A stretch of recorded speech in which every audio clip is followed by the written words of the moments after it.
Hi, Namaste. This is Mahesh, medical coding. Welcome to my channel. నా channel subscribe చేయండి, like కొట్టండి, comment చేయండి. నేను ఓన్లీ మెడికల్ కోడింగ్ కోసం చెప్పడానికి ఛానల్ స్టార్ట్ చేశాను. ఈ ఛానల్ అనేది మెడికల్ కోడింగ్స్ కోసమే ఉంటుంది. మీకు కావాలంటే చూసుకోవచ్చు. ఓన్లీ మెడికల్ కోడింగ్స్ కొన్ని వీడియోస్ పాత ఉంటాయి, కానీ రీసెంట్గా నేను మెడికల్ కోడింగ్ కోసమే ఛానల్ని స్టార్ట్ చేయడం జరిగింది. మెడికల్ కోడింగ్ అనేది చాలా ఇంపార్టెంట్ అని చెప్పేసి నేను మీ అందరికీ చెప్తూనే ఉన్నా. నా ఛానల్ ఒకసారి సబ్స్క్రైబ్ చేయండి, ఎందుకంటే this is for only for an education purpose. నేను వేరే విధంగా వీడియోస్ చేయాలనుకోవట్లే. చాలామంది వేరే విధంగా ఉన్న వీడియోస్ మీరు రీల్స్ చాలా చూస్తూ ఉంటారు, దాన్ని సబ్స్క్రైబ్ చేస్తుంటారు. అది మీ యూటిలైజ్ అవుతుందంటే మీ లైఫ్లో అది బెటరే. నేను దాన్ని ఏమనుకోను, మీరు సబ్స్క్రైబ్ చేసుకోండి, ఎంటర్టైన్మెంట్ వైజ్గా మీరు దాన్ని యూటిలైజ్ చేసుకోండి. బట్ మీ ఫ్యూచర్ బాగుండాలనుకొని నేను మీ పర్పసెస్ కోసం ఈ వీడియోస్ చేస్తూ, అలాగే ఈ లైనప్ ఎలా ఉంటుంది, ఇది ఏ ఎడ్యుకేషన్ పర్పస్లో ఉంటుంది, ఎడ్యుకేషన్ ఏ విధంగా వెళ్తే బాగుంటుంది, మీ ఫ్యూచర్ మీ బ్రైట్నెస్ ఏ విధంగా వెళ్తే బాగుంటుంది అని చెప్పడానికి మెడికల్ కోడింగ్. నేను చాలా వీడియోస్లో చెప్తూనే వస్తున్నాను, మెడికల్ కోడింగ్లోని ఎడ్యుకేషన్కి ఎంత ఇంపార్టెన్స్ ఇస్తున్నాను. ఎందుకంటే ఫ్యూచర్ ఈజ్ అవర్స్ అని చెప్పి మనం మెడికల్ కోడింగ్ని హైలైట్ చేసుకుంటూ వెళ్తున్నాం. ఇప్పుడు చాలామంది సాఫ్ట్వేర్ ఎంప్లాయీస్గా వెళ్తున్నారు, అక్కడ ఏఐ ఇంట్రడ్యూస్ అవుతుంది, ఏఐ వాళ్ళ జాబ్స్ పోతున్నాయి అన్నారు. బట్ మన మెడికల్ కోడింగ్లో ఏఐని యూటిలైజ్ చేసుకోవడానికి ఆపర్చునిటీ లేదు. ఎందుకంటే ఇది హెల్త్ కేర్ మీద డిపెండ్ అయి ఉంటుంది. ఎందుకంటే హెల్త్ అనేది ఎంత వెల్త్గా ఉంటుందో మీ అందరికీ తెలుసు. అందుకే మెడికల్ కోడింగ్ యూఎస్ఏ ప్రాజెక్ట్స్ని మన ఇండియన్ గవర్నమెంట్స్, మన ఇండియన్ క్లయింట్స్ తీసుకొని దాన్ని యూటిలైజ్ చేస్తున్నారు. ఇది మన మెడికల్ కోడింగ్లో ఎన్నో డిపార్ట్మెంట్స్ ఉన్నాయి.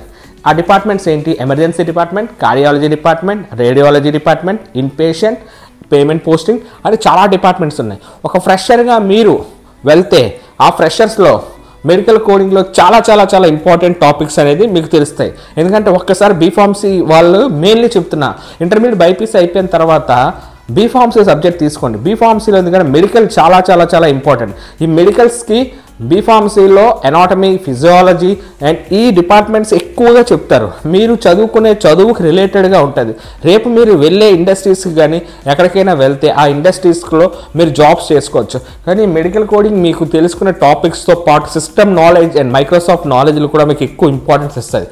ఈ మెడికల్ కోడింగ్లోని మీకు ఎలా ఉంటుందంటే, ఎమర్జెన్సీ డిపార్ట్మెంట్ అనుకోండి, మీరు చూసేవే ఉంటాయి. మీరు ఫర్ ఎగ్జాంపుల్ ఒక పేషెంట్ డాక్టర్ హాస్పిటల్కి వెళ్తే, హాస్పిటల్కి వెళ్ళిన పేషెంట్ని డాక్టర్ అంటే ప్రొవైడర్ ఏ విధంగా ట్రీట్ చేస్తున్నాడు, వచ్చినప్పుడు ఏ విధంగా ఉన్నాడు, పేషెంట్ హాస్పిటల్ని డిశ్చార్జ్ అయిపోయినప్పుడు ఏ విధంగా ఉన్నాడు అని చెప్పడానికే ఈ మెడికల్ కోడింగ్. ప్రతిదీ ఇనీషియల్ దగ్గర నుంచి పేషెంట్ వచ్చినప్పుడు వాడికి ఫీవర్ వచ్చిందా, వామిటింగ్స్ అయిందా, నాసియా వచ్చిందా, స్టమక్ పెయిన్ వచ్చిందా, హెడ్ఏక్ వచ్చిందా అని పేషెంట్ చెప్పే కండిషన్స్ దగ్గర నుంచి డిశ్చార్జ్ అయిపోయినప్పుడు, వెళ్ళిపోయినప్పుడు ఏం కండిషన్స్ ఉంటున్నాయో ఇవన్నీ ప్రతిదీ నోట్ అవుతుంది ఎమర్జెన్సీ డిపార్ట్మెంట్లో.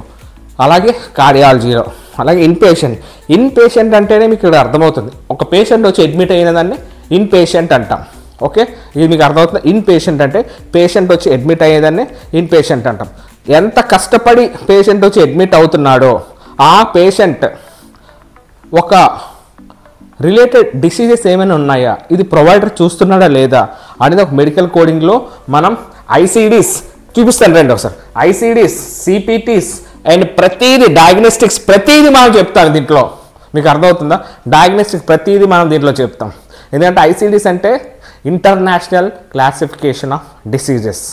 Okay, CPT current procedure terminology. ఈ ఒక ప్రొసీజర్ని కరెంట్ ప్రొసీజర్ ఏ టెర్మినాలజీ వాడుతున్నారు అని చెప్పడానికి సిపిటి అంటాం.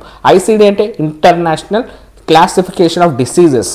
అంటే ఇక్కడే మీకు అర్థమవుతుంది, ఇంటర్నేషనల్గా ఒక డిసీజ్కి ఒక కోడ్ ఉంటుంది, ఆ కోడ్ బట్టి లీడ్ చేసుకుంటూ వెళ్తారు. దాన్ని మనం కోడింగ్లో యూస్ చేస్తాం. ఇక్కడ మీకు డౌట్ వచ్చు, సార్ మెడికల్ కోడింగ్లోని చాలామంది కోడింగ్ అనగానే సాఫ్ట్వేర్ కోడింగ్, ఇక్కడ కోడింగ్లో డిఫరెన్స్ ఉంటాయి. ఆ కోడింగ్ వేరే, మనం చేసే కోడింగ్ వేరే. మనం ప్రతి ఒక్క డిసీజ్ని కోడ్ చేస్తాం. దీంట్లో మీకు నాలెడ్జ్ చాలా గెయిన్ అవుతుంది. సరే సార్, శాలరీస్ ఎలా ఉంటాయి దీంట్లో, మీకు ఎలా ఉంటాయి శాలరీస్? స్టార్టింగ్ ఫ్రెషర్కి సిపిసి సర్టిఫికేషన్ కోసం చెప్పారు ఆల్రెడీ. మీకు ఫ్రెషర్కి 28,000 ఉంటాయి. ఎక్స్పీరియన్స్ గెయిన్ అవుతున్న కొద్దీ 30, 40, 50, 60, 70, 80, 1 lakh, 1,50,000, 2 lakhs వరకు మీ శాలరీ గెయిన్ చేసుకోవచ్చు పర్ మంత్. దట్లో utilizer of your work from home facilities కూడా చాలా కంపెనీస్ ఇప్పుడు మీకు ప్రొవైడ్ చేయడానికి రెడీగా ఉన్నారు. కారణం చెప్తున్నాను కదా, సాఫ్ట్వేర్ అనేది డౌన్ అవుతున్నది, దాని భూమి పోతుంది అనగానే మన మెడికల్ కోడింగ్ అనేది చాలా హై అవుతుంది, చాలా భూమి పెరుగుతుంది. సో బీఫార్మసీ క్యాండిడేట్స్ మెయిన్లీ మీకే నేను చెప్తున్నాను, మీ గ్రోత్ బాగుండాలి అనుకుంటే మెడికల్ కోడింగ్ వైపు వెళ్ళండి. సరే, మీకు డౌట్స్ ఉన్నాయా మెడికల్ కోడింగ్స్లో? నాకు ఒకసారి పింక్ చేయండి. అలాగే టెస్ట్ చేయండి. నా వాట్సాప్ నెంబర్ కూడా పెడతా, లేదంటే నాకు యూట్యూబ్లో మెసేజెస్ పెట్టండి, కామెంట్స్ పెట్టండి. డైరెక్ట్గా మీకుండే ప్రాబ్లమ్ని ఎలా లీడ్ వెళ్ళాలి, మెడికల్ కోడింగ్ ఎటువంటి యూటిలైజ్ అవుతుందో ఇవన్నీ నేను మీకు చెప్తా. ఓకే, ఇంకా నేను వీడియోస్ చేస్తుంటా. దయచేసి నా ఛానల్ సబ్స్క్రైబ్ చేయండి, లైక్ కొట్టండి, కామెంట్ చేయండి. Okay, thank you. Signing off.